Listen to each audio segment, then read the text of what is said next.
Da? Mulțumesc pentru aplauze. Sper să le merit la sfârșit mai degrabă decât acum la început.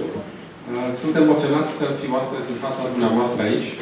Vă rog să faceți un semn dacă se aude rezonabil ca sonor. Mulțumesc. Sunt în dublă capacitate aici, pe de-o parte ca manager, pentru că de-am venit la această sesiune de management, să încerc să împărtășesc din propria experiență și de cercetător. Practic, fiind de profesie cercetător, am folosit un pic în interes personal resursele companiei să fac studii ca să reușesc să ajung la elemente care mă interesează. În principiu se spune că o prezentare trebuie să aibă un subiect relevant și interesant pentru audiență. Evident, din păcate, n-am avut ocazia să vorbesc cu dumneavoastră, oamenii din sală, înainte de prezentare. Așa că am venit să vorbesc despre ce mă interesează pe mine în realitate, cum să ai angajați mai implicați. Am înțeles din subiectul de discuție, din pauză, că s-ar putea totuși să fie un subiect relevant și pentru oamenii din sală. Și eu oarecum la noroc. Sper să-mi spuneți pe parcursul prezentării dacă așa a fost sau nu. Am avut primul meu job de manager în 1997, când am început cu un subaltern. În 99 aveam deja vreo 6 subalterni, în 2000 peste 20. Acum am în medie 120 de angajați pe an, aproximativ 90 în fiecare zi, că se mai schimbă.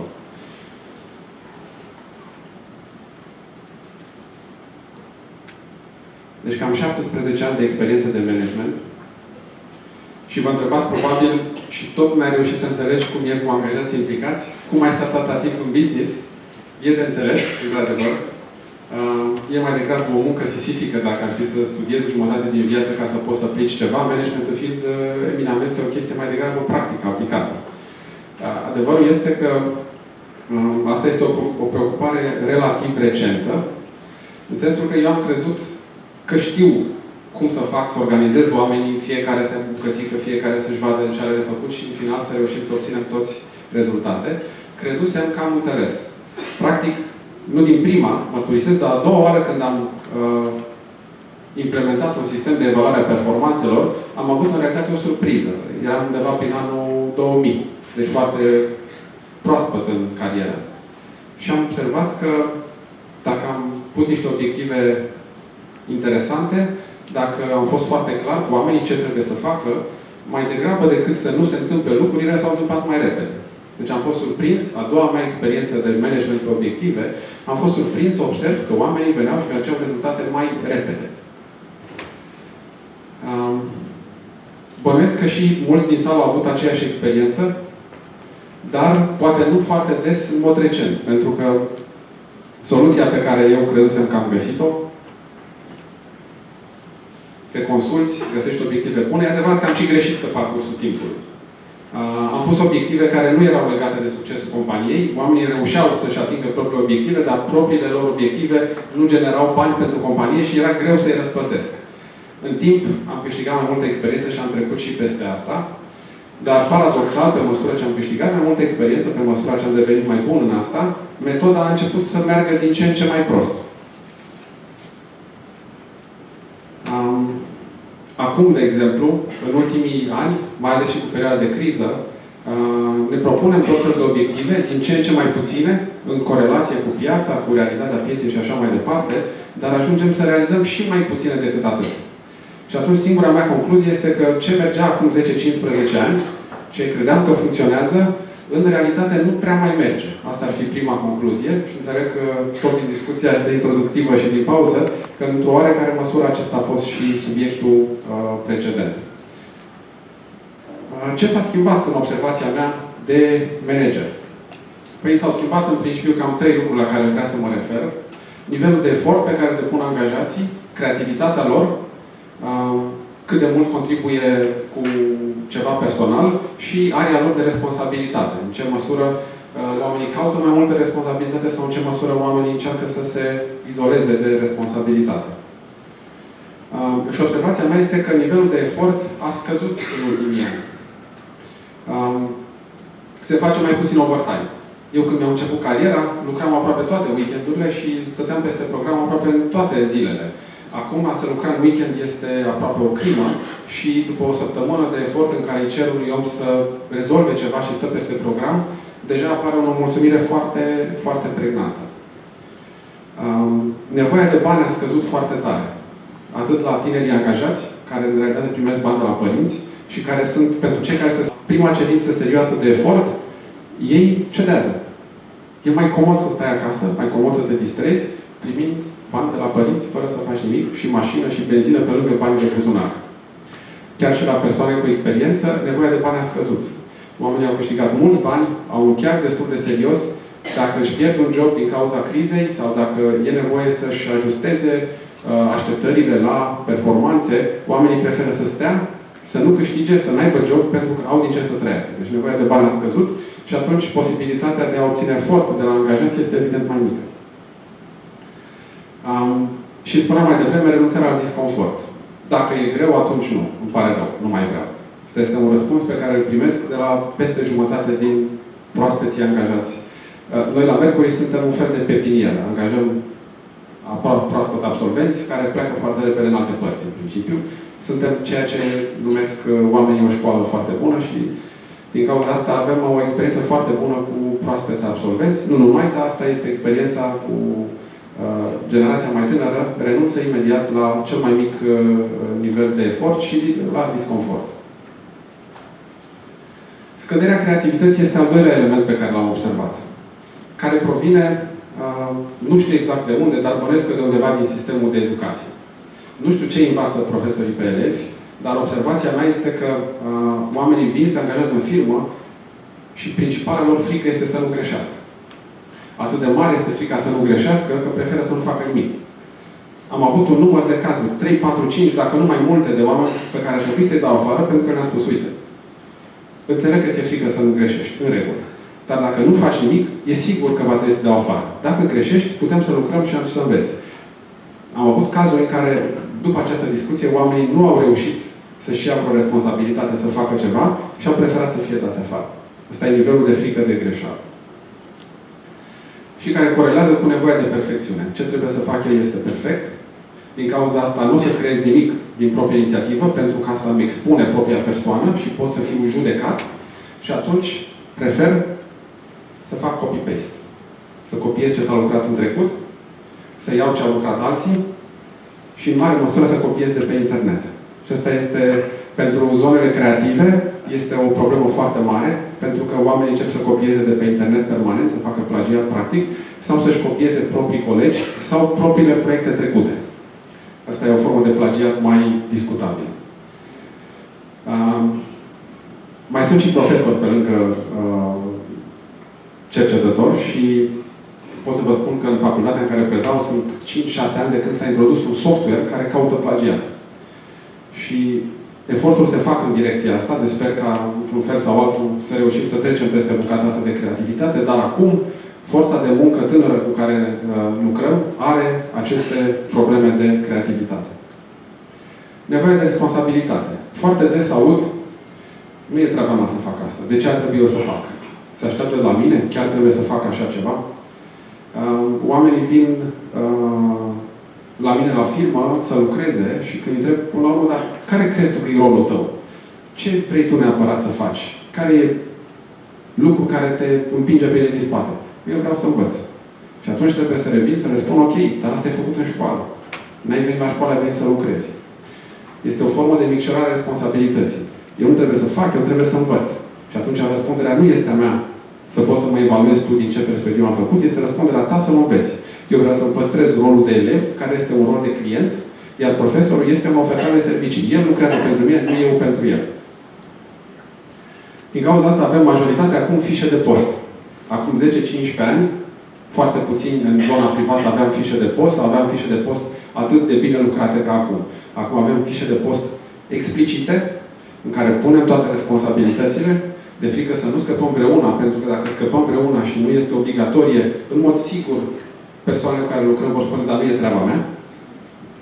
Pe lângă faptul că sunt explicite, sunt și explicate, ne luăm timp de fiecare dată să explicăm de multiple ori care sunt responsabilitățile jobului și de multe ori aceste job description-uri sunt completate și de avocați.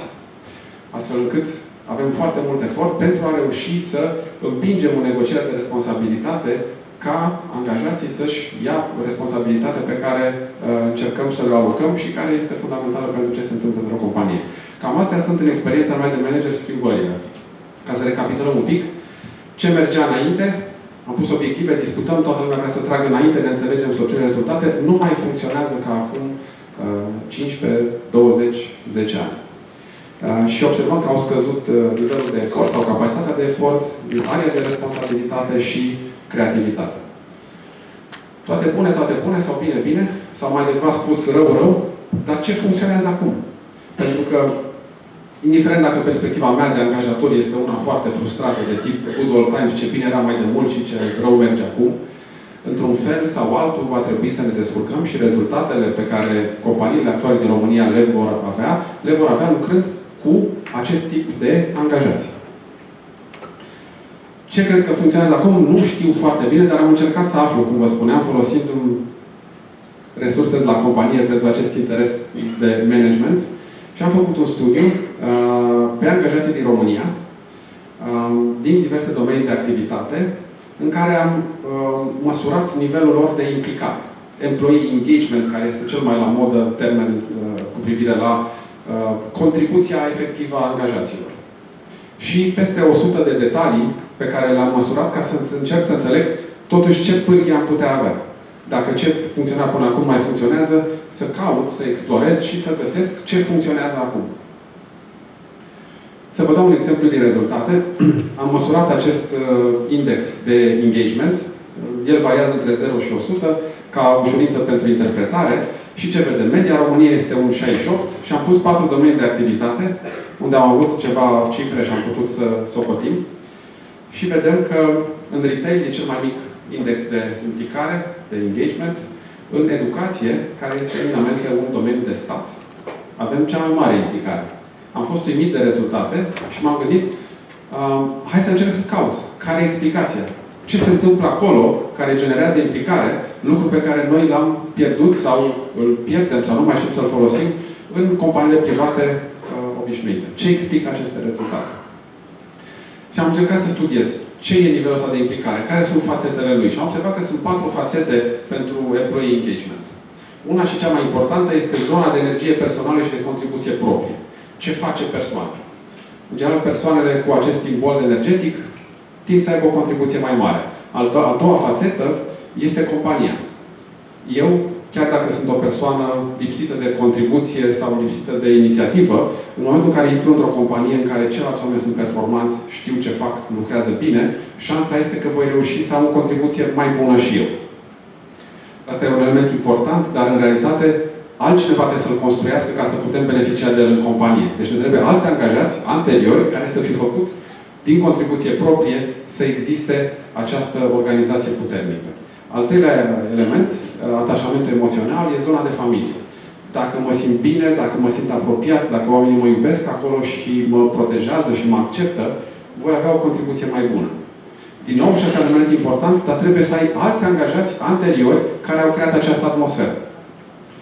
Și ultimul element este cel de viitor comun, intenția de a rămâne în companie. În acest element comun, dorința de continuitate, intră majoritatea elementelor pe care le măsurăm în studiile de satisfacție a angajaților. Că sunt mulțumit cu jobul, că sunt mulțumit de cum sunt plătit. E zona în care măsori în ce măsură s-a dat angajatului mai mult decât consideră el că merită. Oamenii, dacă au făcut un deal bun, vor să-l păstreze. Te-am păcălit, mă plătești, eu nu fac nimic, vreau să rămân. Asta e fațeta cea mai puțin constructivă, să spun așa, din toată partea de implicare. Deci ce ar trebui să ne intereseze pe noi e zona de contribuție personală, acest sfert, să spunem, din zona de implicare. Ce influențează acest sfert? Și aici aș vrea să facem un mic exercițiu. Dacă tot n-am apucat să vă întreb înainte de prezentare dacă vă interesează sau nu domeniul, o să vă întreb acum. Și o să vă rog să facem un exercițiu de dezmorțeală, deși așa am început după pauză. Primul lucru. Aici am pus o listă de 10 elemente pe care le găsim în literatură de specialitate care ar putea să influențeze implicarea angajaților. Haideți să vedem. Dăm niște note, practic votați fiecare pentru unul dintre ele. Sunt 10 aici, nu o să le facem pe toate, dar hai să facem 4. Primele 2 și ultimele 2. nivelul de calitate la care se lucrează în companie. Câți oameni cred că acesta este factorul cel mai puternic pentru influențarea implicării angajaților? Ridicați mâini. 1, 2, 3, 4, 5. Bun. 5 pentru calitate, încrederea în conducerea organizației. Avem vreo 20, cam așa, 20 și ceva. Într-adevăr, ăsta este unul dintre elementele care e crucial pentru unele tipuri de măsurători de employee engagement, este factorul principal determinant. Haideți să vedem prime și bonusuri. În ce măsură acesta e, sau câți oameni cred că ăsta e factorul cel mai important? 1. Avem un vot.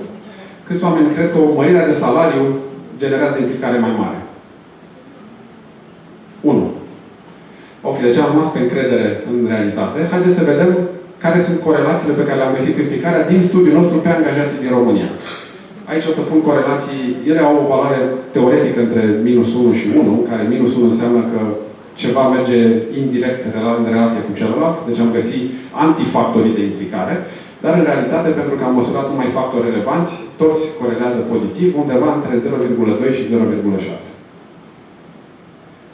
Și iată rezultatul final.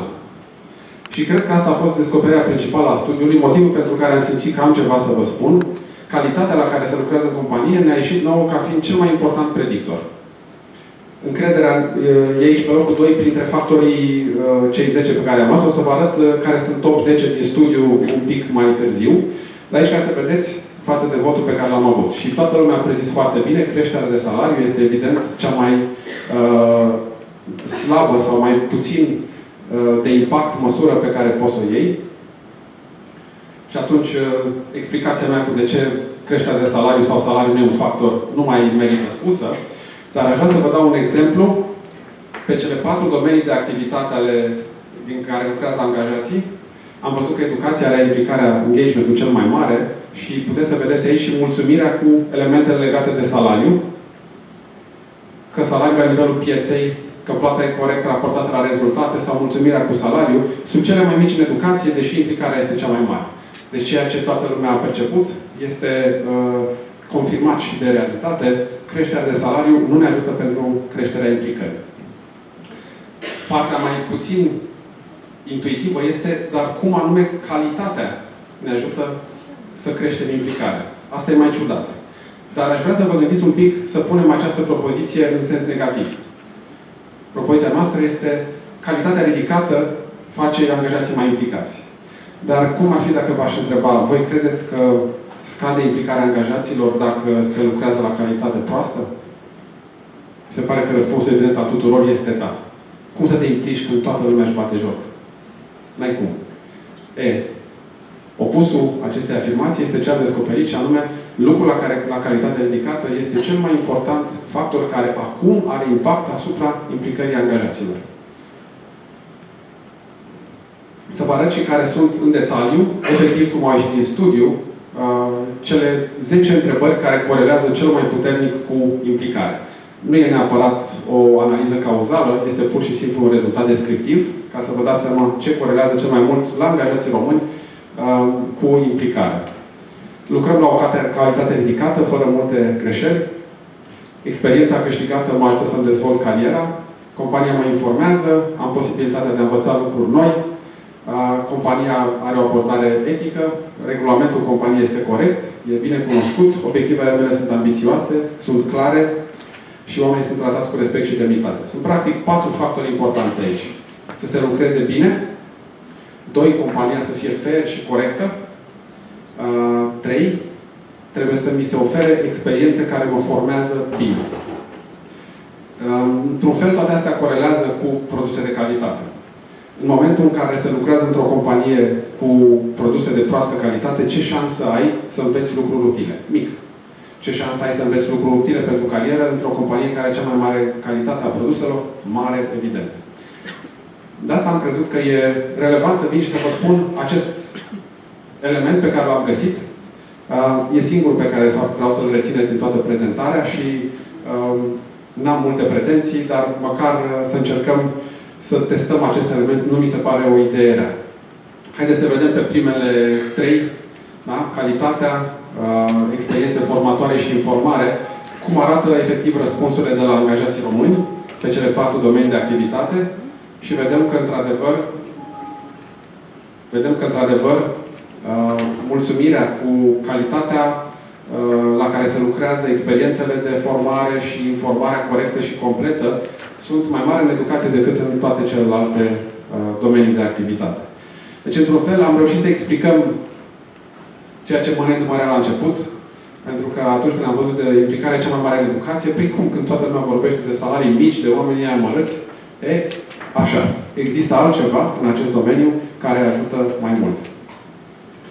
În concluzie, pârghile pe care le aveam acum 10-15 ani nu prea mai funcționează, au scăzut responsabilitatea, a scăzut nivelul de efort, a scăzut nivelul de creativitate, dar avem totuși câteva pârghii pe care le putem folosi acum.